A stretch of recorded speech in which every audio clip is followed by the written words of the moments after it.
आम माटीर कथा, आम माटीर कहानी, आम माटीर गीत सबु गढ़ माटी क्रिएशंस।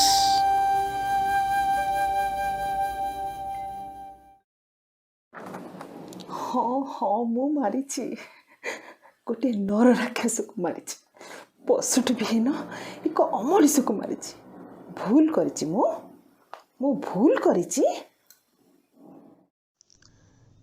लक्ष्मी झीटे बयस बोधे 16 बा 17 वर्ष हम गौड़ा गाँ सरपंच मदन राउतर स्त्री। लक्ष्मीर गोटे हाथ में एक रक्ताक्त था आउ अन्य हाथ में तार स्वामी कटा मुंड। ता पाद पाखे पड़ी ता स्वामी गाँ सरपंचर रक्त सुड़ू बुड़ू देह। आज दशहरा गाँ पड़िया रावण पड़े अथच गाँर सबू लोक एठी रुंड। गाँ सरपंच घर सामने कई किसी बुझी पारना। पुलिस गाड़ी साइरन दे सांगे सांगे पहुंची गला।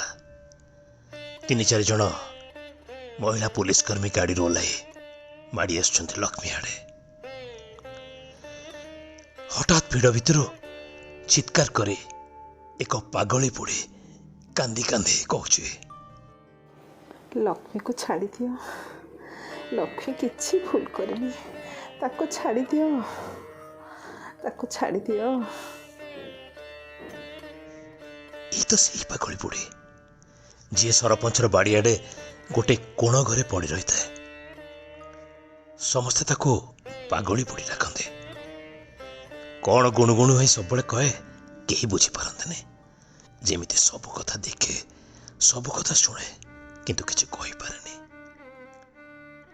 आज किंतु पार्टी खोली जाइए सबु कथा से कहवाक चाहूचे। सबु कथा से आज कहवाक चाहूचे। लक्ष्मीर गाँ एक निपट मफसल रे। 3 पटे पहाड़ गोटे पटे पानी।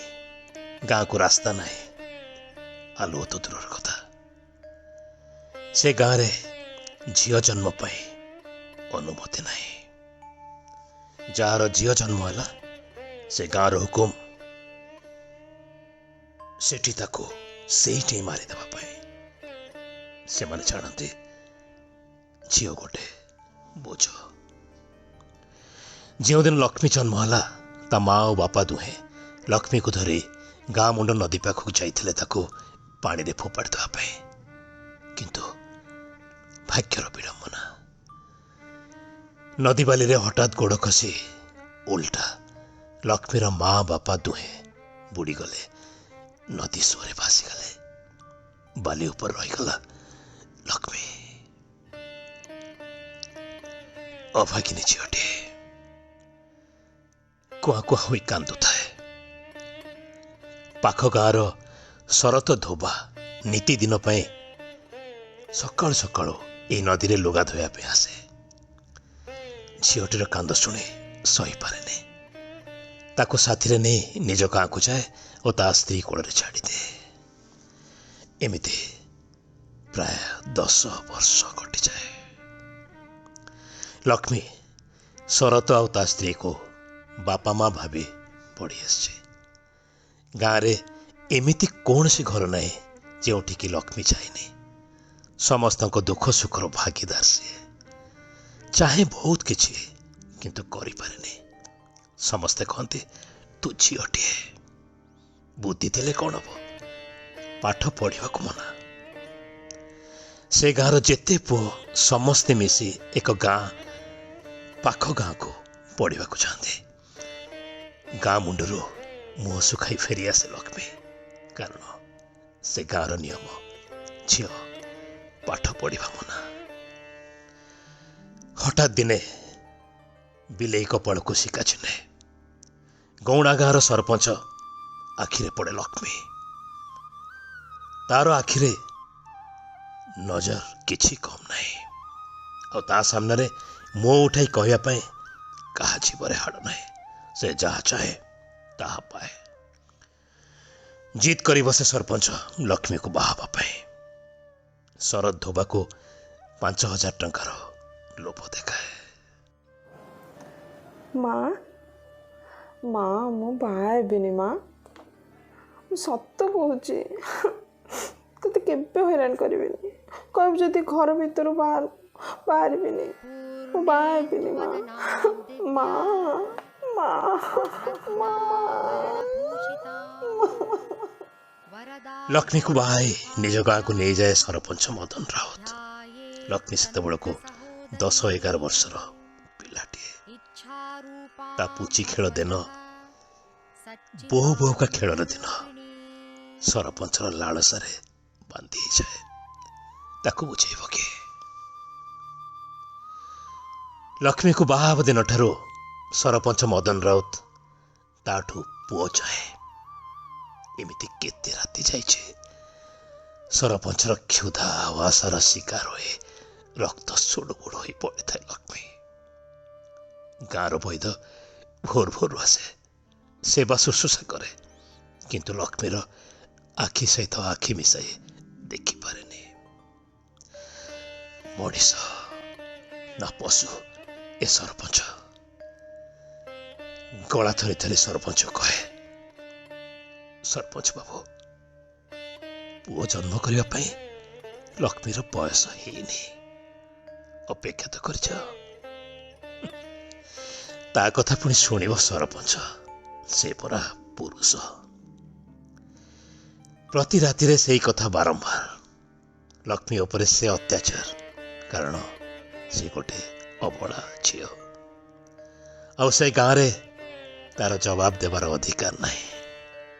କଇଁ କଇଁ ହୋଇ କାନ୍ଦି ଲକ୍ଷ୍ମୀ ତା ଘର ବାଡ଼ିରେ କୋଣ ଘରେ ରହୁଥିବା ସେ ପାଗଳି ବୁଢ଼ୀ ପାଖକୁ ଯାଏ, ଟିକେ ଆଶ୍ୱାସନା ପାଏ। ଏମିତି କିଛି ବର୍ଷ କଟିଯାଏ। ହଠାତ୍ ଦିନେ ଲକ୍ଷ୍ମୀ ପେଟରେ ଏକ ନୂଆ ଜୀବନର ଆଭାସ ଆସେ। ଲକ୍ଷ୍ମୀ ମା ହେବ, ଆଉ ସରପଞ୍ଚ ବାପା, କିନ୍ତୁ ପୁଅର। ଲକ୍ଷ୍ମୀ ପିଲାଟିଏ ଜନ୍ମ କଲା ସତ, କିନ୍ତୁ ତା ମୁହଁ ଦେଖିବା ଆଗରୁ ସରପଞ୍ଚ ତାକୁ ଗାଁ ଜମିର ମାଟିରେ ପୋତି ଦେଇ ଦଫନ କରିସାରିছে, କାରଣ ସେ ଗୋଟିଏ ଝିଅ ଜନ୍ମ ଦେଇଥିଲା, ଆଉ ସରପଞ୍ଚ ଚାହୁଁଥିଲା ଲକ୍ଷ୍ମୀ ପୁଅକୁ ଜନ୍ମ ଦେବ।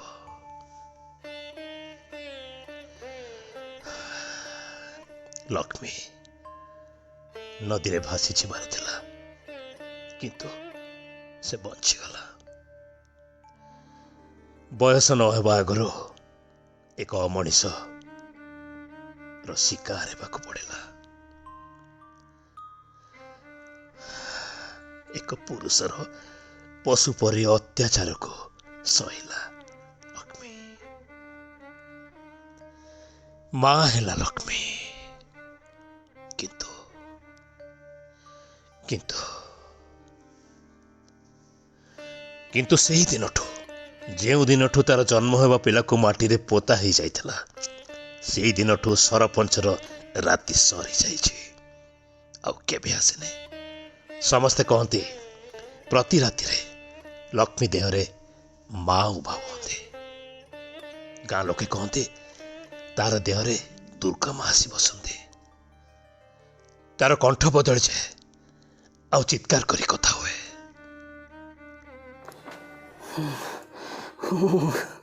ମୁଁ ଦୁର୍ଗା, ମୁଁ ଦୁର୍ଗା, ମୁଁ ଦେବୀ, ମୁଁ ଖାଇବି, ଯିଏ ଭୁଲ କରିବ ତାକୁ ଖାଇଦେବି।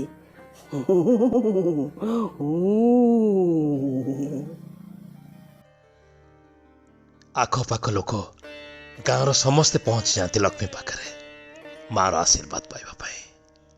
ସେଇ ଭୟରେ ଲକ୍ଷ୍ମୀର ସ୍ୱାମୀ ସରପଞ୍ଚ ମଦନ ରାଉତ ବି ଲକ୍ଷ୍ମୀର ପାଦ ତଳେ ବସି ପୂଜା କରେ।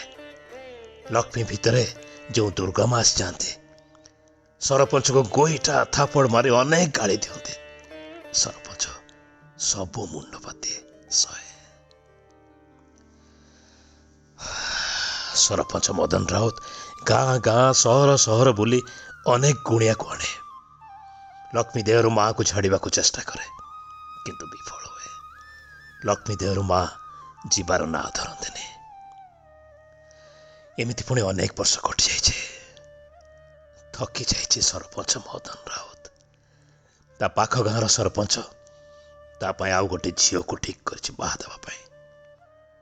କିନ୍ତୁ ମଦନ ରାଉତ ଆଗରେ ଲକ୍ଷ୍ମୀ ଆଉ ତା ଦେହରେ ଆସୁଥିବା ଦୁର୍ଗା ମା।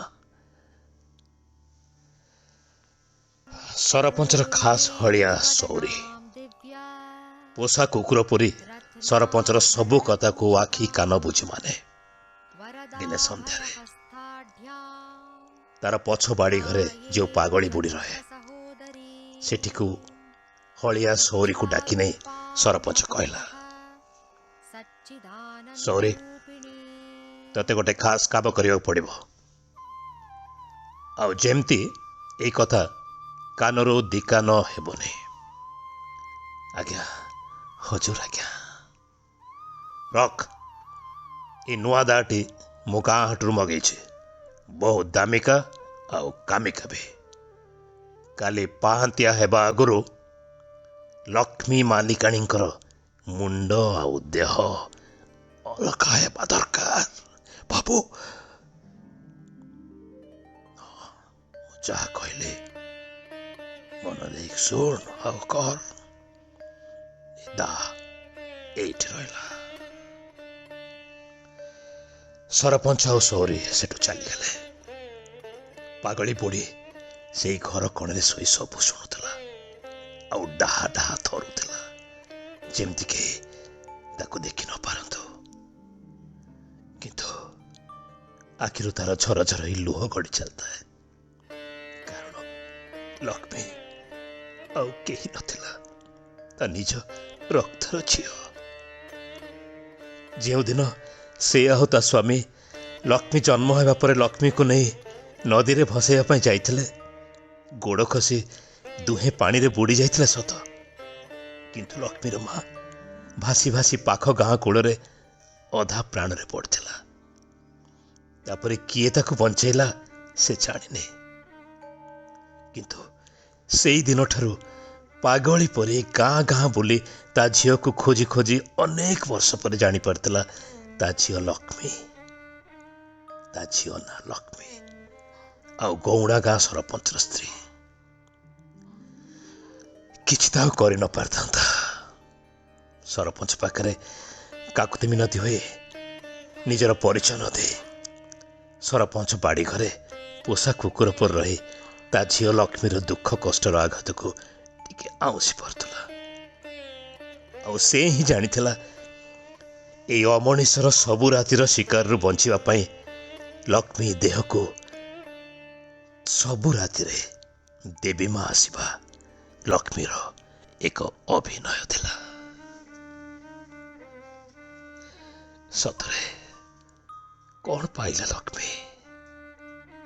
କାରଣ ସେ ଝିଅ ଜନ୍ମ ହେବା ପରେ ତା ନିଜ ମା ବାପା ତାକୁ ନଦୀରେ ଭସାଇବାକୁ ଚାହିଁଲେ।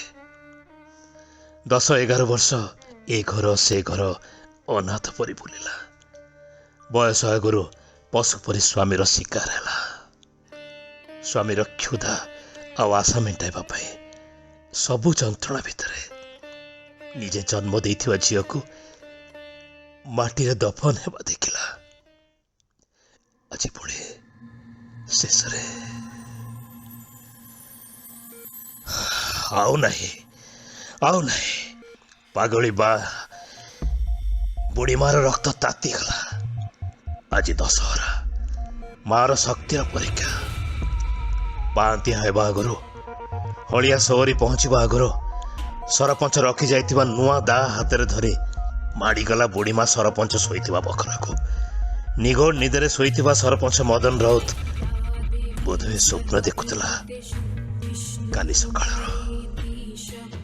ପାଗଳି ବୁଢ଼ୀ 10 ଭୁଜା ଦେବୀ ମାଙ୍କ ସବୁ ବଳ ଆଉ ସାହସକୁ ଏକାଠି କରି ନୂଆ ଦାଆରେ ସରପଞ୍ଚ ବେକରେ ଗୋଟେ କଣା ଚୋଟ ମାରି ତାର ମୁଣ୍ଡ ଆଉ ଦେହକୁ ଅଲଗା କରିଦେଲା।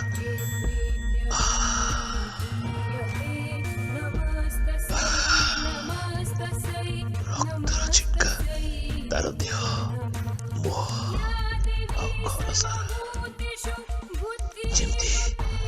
ତା ଆଖିରୁ ଝରୁଥିଲା ରାଗର ନିଆଁ। ହଠାତ୍ ପଶି ଧାଇଁ ଆସିଲା ଘର ଭିତରକୁ ଲକ୍ଷ୍ମୀ। ବୁଢ଼ୀ ମା ହାତରୁ ଦା ଛଡ଼େଇ ନେଇ କହିଲା, ତୁ କ'ଣ କଲୁ ବଡ଼ ମା? ତୁ କ'ଣ କଲୁ? ସତ କହିବାକୁ ଗଲେ ଲକ୍ଷ୍ମୀର ଏତେ ବର୍ଷର ରାଗ, ରୋଷ, କ୍ଲେଶ ସବୁ ଯେମିତି ସରପଞ୍ଚର ବେସାହାରା ରକ୍ତରେ ଆଜି ଛଟକୁଥିଲା। ହଁ ପୋଲିସ ମା, ଦୋଷୀ ମୁଁ, ଅପରାଧୀ ମୁଁ। ଆଜି ଲକ୍ଷ୍ମୀ ପରି ଯେତେ ନାରୀ ସମସ୍ତେ ମୁକ୍ତ, ସମସ୍ତେ ମୁକ୍ତ।